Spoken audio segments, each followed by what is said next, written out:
مالك يا سعد؟ انت في حاجه مضايقاك؟ عادي. بختي.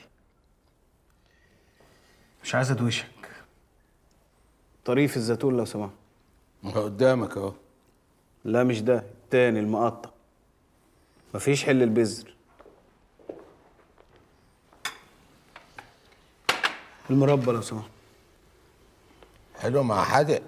يا سيدي انا مزاج امي كده. الله يرحمها، كانت زيك كده برضه، تاكل الحلو مع الحادق. الله يرحمها ازاي؟ انا الموضوع ده مبرجلني جدا. طب ما تقول لي يا سعد ايه اللي حصل خليك متضايق كده؟ الراجل المنتج اللي اقتنع بيا ومضاني عقد الفيلم طلع مجنون، ياخد الناس يسهرهم ويرديهم عشان يسلوه. بجد؟ اه والله، ده احنا ضربناه انا وكيتو الفونسو ومشينا. ضربتوه؟ مش بالظبط يعني، بس انا بحاول اوزن الحكايه عشان كرامتي.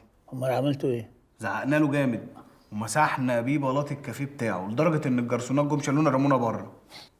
لقيت الراجل صاحب الشقه الجديده اللي انا خدتها عايز الايجار، وقمت ضربه هو كمان. ضربه هو كمان؟ بالظبط يعني، ما انا قلت لك. بس ده زعقت له جامد بقى، زعقت له وقلت له انت مش عارف انت بتكلم مين والحركات دي. على الراجل البواب بالشلوت في قفايا. هو ايه يعني اللي هيحصل لسعد غير كده؟ يعني انت دلوقتي لا بيت ولا شغل؟ ما ينفعش اروح لنصار وكريمه. طب امال انت كده هتنام فين؟ بتصرف، واكيد الدنيا هتتعدل يعني. طب افطر بس الاول. طريف، صب له شاي. طب ما حميه احسن. اخرس. اخرس. نعم. لا انا بحبك عادي. اه. هدومك وحاجتك فين امال؟ بره هنا عند البواب بتاعكم. هفطر واروح اشوف اي فندق صغير كده بات فيه. لا انت تقعد معايا هنا. لا انا مش بشتكي والله عشان... اسمع الكلام وقول حاضر. ايوه ما هو بس. اخرس. حاضر. انت رايح فين؟ هجيب الشنطه. لا انت تقعد تفطر، طريف هيجيبها. طريف، روح جيب شنطة سعد بيه من بره، طلعها له فوق وافتح له أوضة. نعم.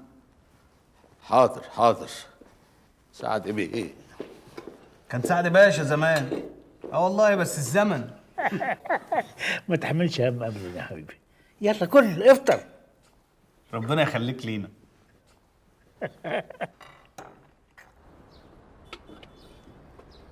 الحمد لله على السلامة يا شاهد. الله يسلمك. هو انت ليه خايف؟ خايف من ايه؟ خايف وخلاص. يعني خايف تعيش حياة طبيعية زي أي حد، مع إنك عارف أنت مين وابن مين. إيه اللي هيجرى يعني؟